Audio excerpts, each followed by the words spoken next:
dibelenggu syaitan. Syaitan kita tahu yang menyesatkan manusia. Belenggu itu berarti tangannya diikat, lehernya diikat, kakinya diikat.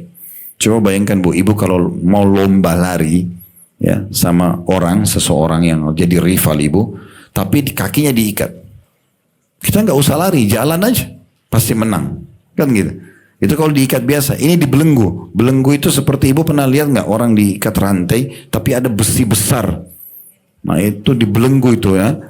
Jadi bukan cuma diikat biasa deh memang. Dia nggak bisa gerak. Lehernya pun ditahan, nggak bisa bergerak. Itu syaitan digituin sama Allah SWT. Di Ramadan saja.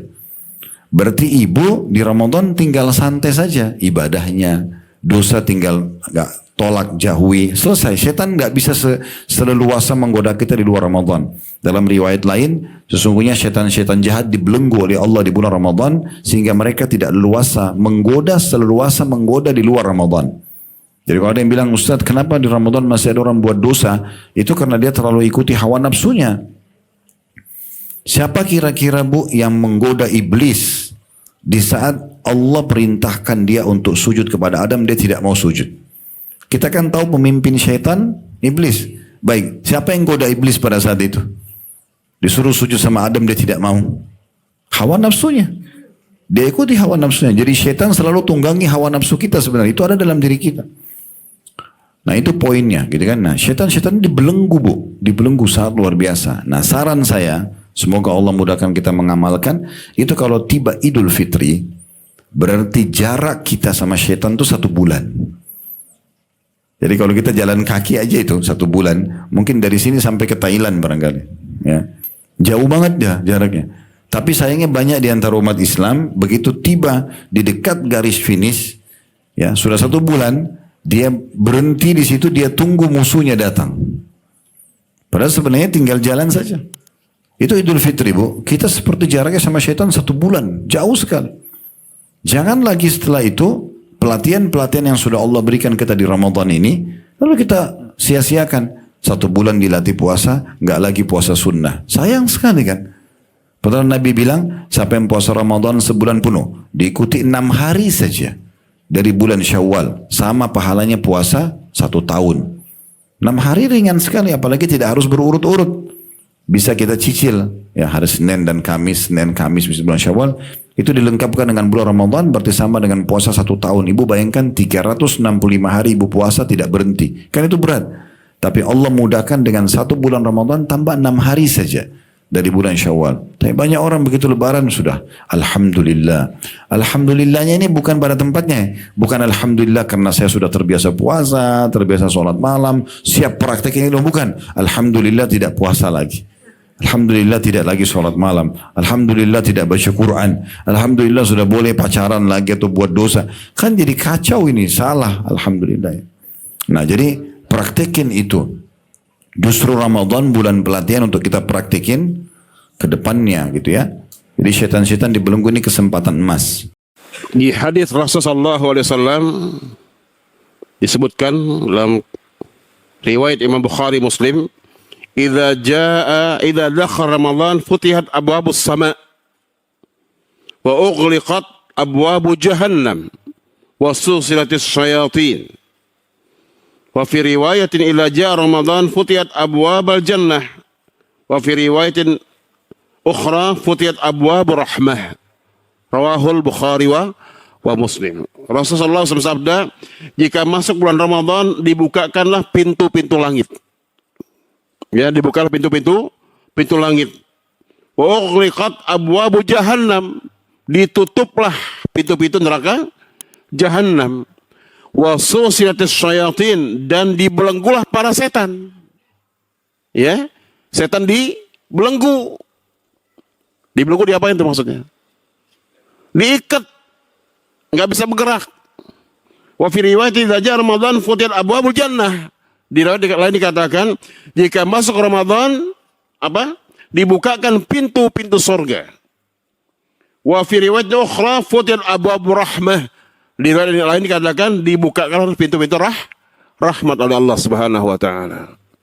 Jadi ketika di bulan Ramadan ada orang bermaksiat, berbuat dosa kepada Allah Subhanahu wa taala, siapa yang menggerakkan? Ya. Siapa yang memicu orang itu untuk berbuat maksiat dan dosa kepada Allah Subhanahu wa taala? Siapa? Hawa nafsunya. Ya kan? Orang berbuat dosa itu karena dua sebab. Karena pribadinya, hawa nafsunya yang menggerakkan dirinya, yang mendorong dirinya untuk berbuat dosa dan maksiat kepada Allah Subhanahu wa taala. Yang kedua apa? Setan, minal jinnati wan nas. Ya. Setan yang kedua ini enggak dibelenggu. Kalau setan yang pertama dibelenggu, ya kan? Jin dibelenggu, setan dibelenggu, semuanya dibelenggu. Yang kedua enggak dibelenggu siapa? Hawa nafsu dan manusia. Ya kan? Manusia yang durjana, manusia yang bejat, manusia yang rusak, yang hilang akalnya, yang buruk akhlaknya, terus mempengaruhi orang untuk berbuat dosa dan maksiat kepada Allah Subhanahu wa taala di bulan Ramadan. Betul tidak? Ya. Antum dagang, di samping antum ada orang nggak makan, ada orang makan. Antum dagang puasa. Di sebelah antum orang nggak berpuasa. Apa katanya? Emang enak puasa. Ya, nih nggak puasa. Udah buka. Ya. Kalau iman kita nggak kuat tipis, iya juga ya. Setan tuh iya juga ya. Akhirnya kita ikut maka. Antum baca kitab Talbis Iblis oleh Ibnul Jauzi. Ya, setan masuk ke semua strata manusia. Dan setan punya berbagai macam cara untuk mempengaruhi manusia. Ini bahaya makanya. Ya, di bulan Ramadan dibelenggu, tapi ada setan yang lain nih. Sahib samping kita, ya, yang mengaruhi kita. Yang kerja di kantor, ya, nggak bergaul sama, nggak berpuasa, ya, mereka makan seenaknya, minum seenaknya. Emang enak puasa, diledek kita sama dia. Ya, ngapain puasa? Udah makan sama Anda bayarin gratis. Setan bukan orang ini, setan. Ya, ngajak kita meninggalkan puasa, naudzubillah. Jadi hawa nafsu lebih dominan. Ya, mendorong manusia untuk berbuat maksiat. Yang pertama, haditsnya itu seperti yang dikatakan oleh Nabi, dan Nabi itu pasti benar dalam segala berita yang beliau beritakan. Pintu neraka ditutup, para setan dibelenggu. Ya cuman orang kan ketika dia beramal dosa itu, dorongan yang membuat diberlakukan dosa itu banyak dorongan. Nah, ada dorongan dari luar, namanya dari gangguan setan. Itu setan jin namanya. Ada dorongan juga dari luar, namanya setan manusia.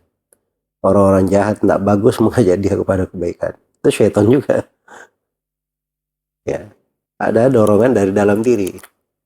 Namanya hawa nafsu, jiwa yang buruk. Ya. Kalau dia terjadi, ya dorongan yang melakukan dosa sepanjang banyak pada dia, ya memang memungkinkan dia jatuh di dalam dosa. Kemudian yang kedua, sebagian ulama menafsirkan bahwa syaitan yang dibelenggu itu adalah syaitan yang durjananya, yang paling pentolannya yang dibelenggu. Karena itu ada di dalam sebagian riwayat An-Nasai. Dan jawaban yang ketiga, sebagian ulama mengatakan bahwa itu keutamaan diberikan, tapi diberikan kepada siapa? Diberi kepada orang yang melakukan puasa itu sesuai dengan ketentuannya, syarat-syaratnya, dan hal yang menyempurnakan puasanya. Aduh, kalau puasanya main-main atau puasanya tidak sesuai dengan ketentuan, banyak yang tidak lengkapnya, maka itu keutamaan tidak dia dapatkan.